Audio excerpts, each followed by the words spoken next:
RMC, Estelle Midi. Serroussi n'a pas tout compris. Bonjour Vincent. Bonjour à tous, bonjour Estelle.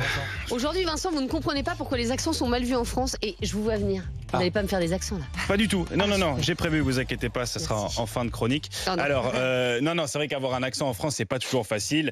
Vous en avez parlé, Fred, par exemple, avec son accent du Nord au début. Tu me l'as dit, c'était pas évident. Il est arrivé devant les gens, il était là. Bonsoir Miloud. Il était obligé de s'exiler en Espagne. Personne ne comprenait ce qu'il disait en France. Très compliqué. Non, un accent peut être vraiment handicapant. Jean-Marie Le Pen, par exemple, il a été freiné dans son parcours politique à cause de son accent allemand. C'était pas évident.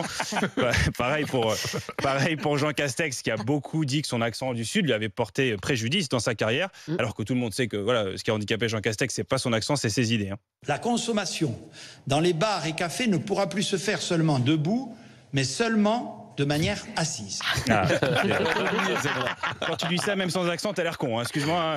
Après, il y avait des signes. Quand tu cherches tes lunettes alors qu'elles sont encore sur ton nez, c'est que... Il était fatigué. Oui, bien sûr, oui. Mais Vincent, est-ce que vous pensez que l'accent est un handicap ? Écoutez, pas forcément. L'accent du Sud, par exemple, c'est assez gourmand, c'est croquin. Quand tu vas annoncer une mauvaise nouvelle, c'est génial. Si on te dit, par exemple, vous avez une infection pulmonaire, vous allez mourir dans 2 mois. Bon, c'est flippant. Alors que si on te dit, con, tu as une infection pulmonaire, tu vas mourir dans 2 mois, et t'as plus envie de boire un pastis que de faire une chimio. Voilà, tout de suite, c'est plus sympathique. Enfin, c'est pas que ça, l'accent du Sud, quand même, vous êtes très caricatural. Non, c'est vrai, vous avez raison. C'est aussi très bien pour les sujets sécuritaires. Quand tu prends l'accent du Sud, tout de suite, t'es plus crédible. Même Macron l'a fait. J'ai proposé sur la suggestion du ministre de l'Intérieur à Monsieur le maire que nous financions. Et le ministre de l'Intérieur, et c'est venu d'un coup. T'as vu, il avait un Vincent Moscato dans la gorge. C'est à Marseille. C'est ça. Ministre de l'Intérieur. Non, t'as des accents qui sont clairement plus avantageux que d'autres. Regardez par exemple, entre ces 2 femmes, vous avez envie d'embrasser qui ? Gertrude ? Comme beaucoup, on a des fois des ennuis de santé, tout ça, mais enfin, ça passe.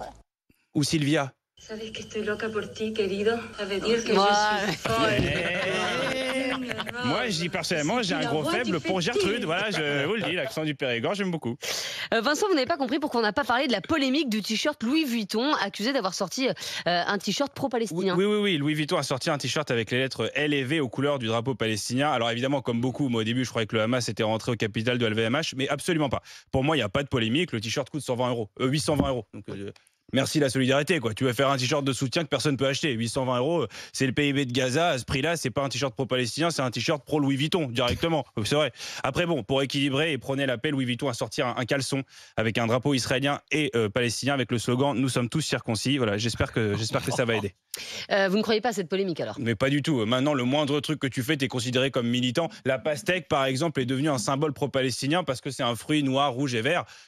Maintenant, tu manges un falafel, t'es pro-israélien. J'espère qu'ils vont pas reprendre la guerre du Vietnam. Moi, j'adore le boboon, donc ça me fait un peu flipper. C'est juste une opportunité commerciale, quoi. C'est comme là, Louis Vuitton vient de sortir un kebab à 3 000 €. Voilà, salade tomate Vuitton.